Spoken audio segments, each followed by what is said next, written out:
एक समय की बात है, बादशाह अकबर ने अपने बेगम के जन्मदिन के लिए बहुत ही खूबसूरत और बेशकीमती हार बनवाया था। जब जन्मदिन आया तो बादशाह अकबर ने वह हार अपनी बेगम को तोहफे में दे दिया, जो उनकी बेगम को बहुत पसंद आया। अगली रात बेगम साहिबा ने वह हार गले से उतारकर एक संदूक में रख दिया। जब इस बात को कई दिन गुजर गए तो एक दिन बेगम साहिबा ने हार पहनने के लिए संदूक खोला, लेकिन हार कहीं नहीं मिला। इससे वह बहुत उदास हो गई और इस बारे में बादशाह अकबर को बताया। इस बारे में पता चलते ही बादशाह अकबर ने अपने सैनिकों को हार ढूंढने का आदेश दिया, लेकिन हार कहीं नहीं मिला। इससे अकबर को यकीन हो गया कि बेगम का हार चोरी हो गया है। फिर अकबर ने बीरबल को महल में आने के लिए बुलावा भेजा। जब बीरबल आया तो अकबर ने सारी बात बताई और हार को खोज निकालने की जिम्मेदारी उसे सौंप दी।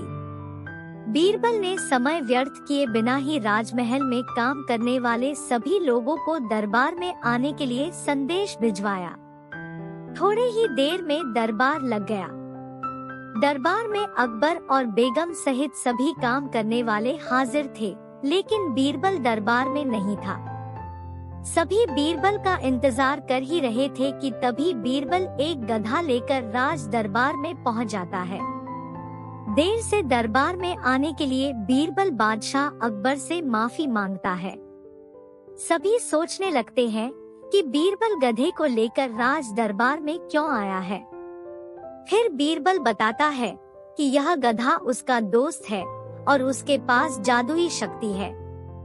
यह शाही हार चुराने वाले का नाम बता सकता है।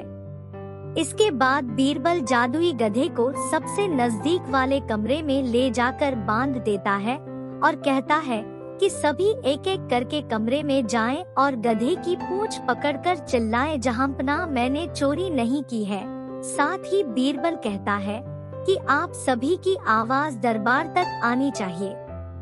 सभी के पूंछ पकड़कर चिल्लाने के बाद आखिर में गधा बताएगा कि चोरी किसने की है। इसके बाद सभी कमरे के बाहर एक लाइन में खड़े हो गए और एक एक करके सभी ने कमरे में जाना शुरू कर दिया।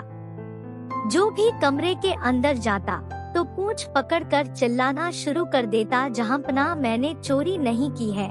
जब सभी का नंबर आ जाता है तो अंत में बीरबल कमरे में जाता है और कुछ देर बाद कमरे से बाहर आ जाता है।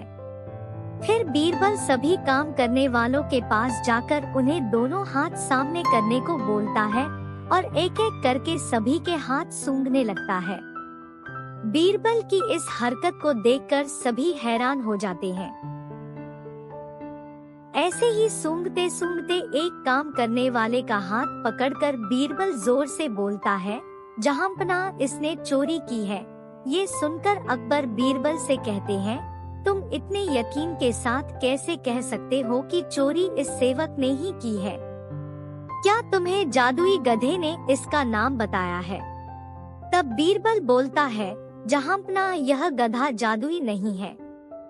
यह बाकी गधों की तरह साधारण ही है। बस मैंने इस गधे की पूंछ पर एक खास तरह का इत्र लगाया है। सभी सेवकों ने गधे की पूंछ को पकड़ा, बस इस चोर को छोड़कर। इसलिए इसके हाथ से इत्र की खुशबू नहीं आ रही है। फिर चोर को पकड़ लिया गया और उससे चोरी के सभी सामान के साथ ही बेगम का हार भी बरामद कर लिया गया। बीरबल की इस अक्लमंदी की सभी ने सराहना की और बेगम ने खुश होकर बादशाह अकबर से उसे उपहार भी दिलवाया। कहानी से सीख। इस कहानी से यह सीख मिलती है कि बुरे काम को कितना भी छुपाने की कोशिश करो, एक दिन सबको पता चल ही जाता है। इसलिए बुरे काम नहीं करने चाहिए।